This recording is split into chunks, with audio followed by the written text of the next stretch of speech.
Vai tu visu laiku esi uztraucies un noraizējies par to, ka naudas nepietiek? Liekas tāds muļķīgs jautājums, vai ne? Nu, kurš te nav par to uztraucies? Un tā taču liekas mūsu modernās dzīves sastāvdaļa, vai ne? Ka nevienam nav pietiekoši naudas, visi tiecas pēc kaut kā vairāk, meklē laimi tajā āršķībā, lietās, mantās, un nekad to nesasniedz. Un tad ir tik viegli noticēt tam visam tam ezotēriskajam, ka ne jau nauda nes laimi, vai ne? Tā laimīte jau ir sirsniņā, tā iekšā. Tā nauda jau ir kaut kas ārējs. Bet redzi, īstenībā tas ir pavisam savādāk. Īstenībā nauda ir tevī iekšā. Tas viss ir viens. Tā ir viena sajūta. Un tā ir sajūta, ka tev nepietiek.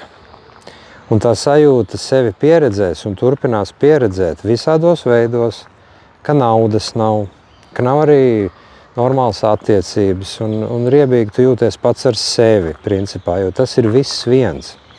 Un tā ļoti interesanti, kad es pats vairākus gadus atpakaļ, man bija labs darbs, vai ne? Un es tam visam esmu gājis cauri, visai tā emocija gammai.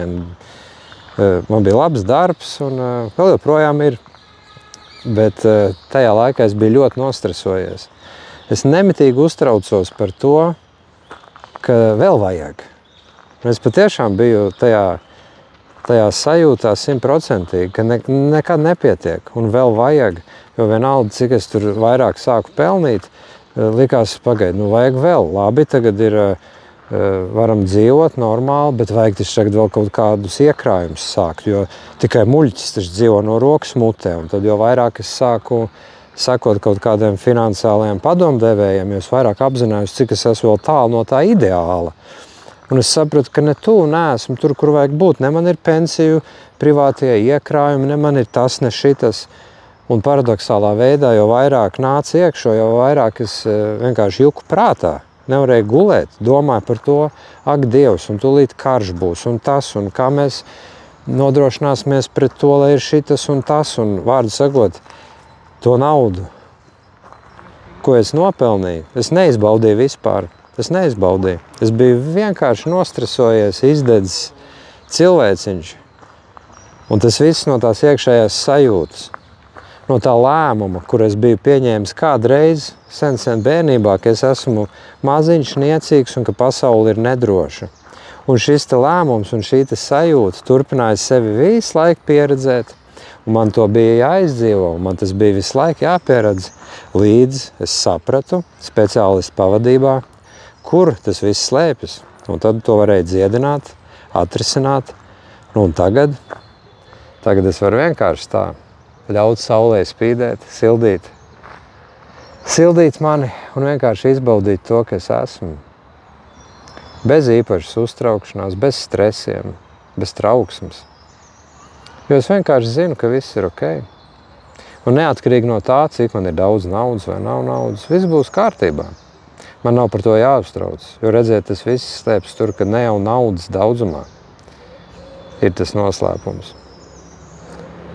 Noslēpums ir tajā enerģijā, kas tev ir iekšā. Un ja tu attaisi vaļā to čakru un tev pēkšņi ir, tad arī nauda nāks, tā vairs nebūs pat problēma. Tad gluži intuitīvi tu zinās, ko darīt, tu atradīsi pareizo darbu.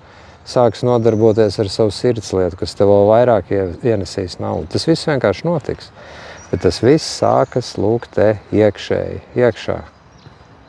Ja tur nav, ja tur ir tukšs, ja tas podiņš, kā es saku, ir tukšs, tad tas tukšumiņš sevi arī turpinās pieredzēt un piedzīvot ikdienā. Tev būs attiecības neizdevušās, naudas nebūs, tu visu laiku būsi noskrējies, noraizējies. Tāds vienkārši notiek. Un, ja tu vēlies uzzināt, kas ir, kas tevi te bloķē un kas to podiņu tur tukšu, tad nāc pie manis izaugsmesterapija.com, piesakies uz brīvo konsultāciju, un es tev parādīšu visu, parādīšu, kas to bloķē, un tad tālāk jau tas būs tavs lēmums, vai tu vēlēsies to atbloķēt, dziedināt un sākt izjust pasauli un naudu pavisam savādāk un brīvāk, vai arī tu vēlēsies palikt tur, kur tu esi. Tas būs tikai tavs lēmums.